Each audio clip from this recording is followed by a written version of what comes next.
So where did you find this? You know what? That was at a local record shop. They had a pretty paltry selection of jazz, but that jumped out. I mean, bossa nova with all of those colors screaming out of it. And we're in the summertime. How can that not just make you happy? It's like a jazz clarinet. At the time this was coming out, of course, I would have been in, I think, junior high school. And I don't mean this album in particular, but I mean this sound out of Sao Paulo, Brazil. Yeah. You know what bossa nova means? Oh, I was thinking about that earlier on tonight. It means the new beat. The new beat, that's right. Essentially, the new beat. Yeah. Yeah, and you started having, acts like Walter Wanderlei, which I play on my show, The Neon Beat, and Sergio Mendes in Brazil 66. Yeah. Yeah. Gilberto was on there. I mean, you Stan Getz, Astrid Gilberto, and João Gilberto. Yeah. And you gave me a whole suite of swanky lounge music, and that's one of my favorite collections of all time. Yeah. Just good old-fashioned listening right there. But anyway, that's a gem that I pulled out of a lot of extracting and looking, and it's just... we got the tenor sax man on there is Bill Perkins, I think. Bill Bill Perkins on the tenor sax, and then we got the strings, and it's just, I mean, how can you not be happy when you listen to this? It's happiness. Yeah, it is. Let's do it. Well, that was the idea. That and a good cup of coffee, and your best girl, señorita, by your side, baby. By your side. Which, speaking of a good cup of coffee and happiness, I wanted to talk about when our show's on. When I talk to people, they're like, when are you on?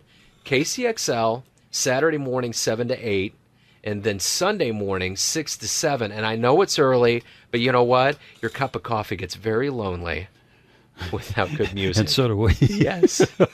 And the Neon Beat is running consistently throughout the weekend. Yeah, on KCXL. That's KC, as in Kansas City, XL. It is 11:40 a.m., and 102.9 FM here in Kansas City, Missouri. But if you can't get it, on your receiver, and it is a little bit of a problem because both of the stations are kind of fringe in terms of the power, in terms of market penetration, you can always go on the internet and hope they're streaming. Yeah, absolutely. When in doubt, the internet is there to save you. Google it. There's some more on here. Let's see. It's right quick. Oop. I hate it when I do that. Oh. There we go. Yeah, we got it. Yeah. That piece beforehand was called Meditation. Yeah. This one's called Little Boat. You can just watch it chug. Yeah. Shall we dance? Speaking of chugging and dancing, and just, I had a really interesting interview this week, and I wanted to tell you about it. Her name is Carla Bley. She's a pianist and composer, brilliant. Yeah, been around for a long time. She was married to Paul Bley back in the day. Paul Bley, and they were a couple. And she just was awarded an NEA Jazz Masters. And she's just a brilliant individual. And when I was talking to her, we got to the end of the interview, and I always like to ask them what's the greatest compliment they were ever paid. And she kind of paused and said, I'm sorry. And I thought she was saying something in relationship to, I can't remember anything, but she was actually saying, a lot of my friends lately have said, I'm sorry. I didn't get you in the early days, and I'm sorry that I didn't tell you that and that I was abrasive about your music, but I get it now. And I thought it was one of the greatest compliment answers that I ever got. It was interesting. Yeah.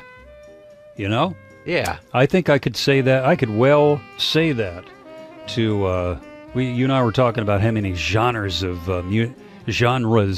music that I have listened to or programmed over the years. Yeah. I've done everything from country to classical, including the Frank Sinatra and the jazz and this sort of thing. And each style has something to offer from a perspective that you might want to reserve judgment on. Right. Depending on how it hits you. I think it's okay to say you don't understand something or even say you don't like it. But give it a hearing first. Yeah. And maybe stop to think long enough what's where they're coming from. Right. Like you said. Well, there's a commonality with these musicians, and that's the other thing, too, when I talk to a lot of musicians and ask them about why they love jazz. And they always default to the whole notion that they love musicians. Across the board, when you're creating, when you're a creator, when you're an artist, there's a general love that goes into it. So it doesn't matter whether you like it or not. Everybody that's out there, whether it's bluegrass, it's country, it's rock, it's heavy metal or jazz or whatever it is, all of these guys are going for one thing. They have instruments, they have a voice, and they have a story to tell. I've always liked to refer to a good jazz piece as a conversation between the instruments. And there's a lot of classical artists feel the same way. Yeah.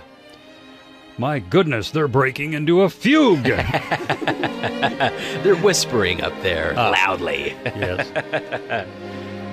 Oh.